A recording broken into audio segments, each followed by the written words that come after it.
অনন্য আমি জানলাম ব্রিলিয়েন্ট স্টুডেন্ট ছিল, তার স্কুল কলেজ এবং সিএ পড়েছে। এরপর সে এর পাশাপাশি তার বিষয় আলাদা, তবুও সে এন্টারটেইনমেন্টে তার যে এমন ইচ্ছা পোষণ করেছে ক্রিয়েটিভ ওয়ার্কে।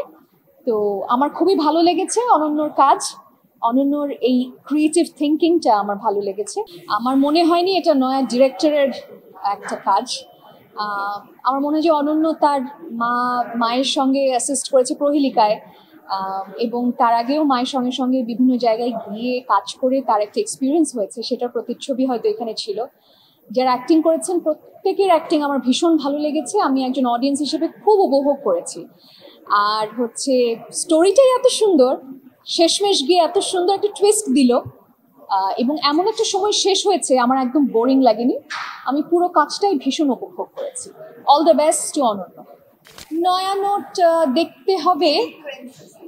নয়ানোটটা পিওর এন্টারটেইনমেন্ট এবং একটা চমৎকার স্টোরি লাইন।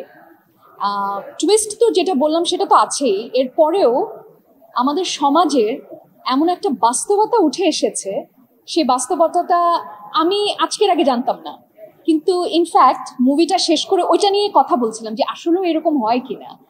তো এই ব্যাপারটা জানতে হলেও দেখা উচিত সবার। অনন্য আমি জানলাম ব্রিলিয়েন্ট স্টুডেন্ট ছিল, তার স্কুল কলেজ এবং সিএ পড়েছে।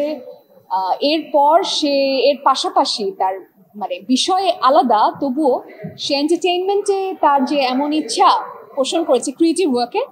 তো আমার খুবই ভালো লেগেছে অনন্যর কাজ, অনন্যর এই ক্রিয়েটিভ থিঙ্কিংটা আমার ভালো লেগেছে। বেস্ট উইশেস অনন্য। এখানে আফজাল হোসেন আছেন, তার ছোট কাকুতে আমি অভিনয় করেছি। আপাতত অভিনয় নিয়ে আমার কোনো প্ল্যান নেই, গানটা ঠিক মতো গাই।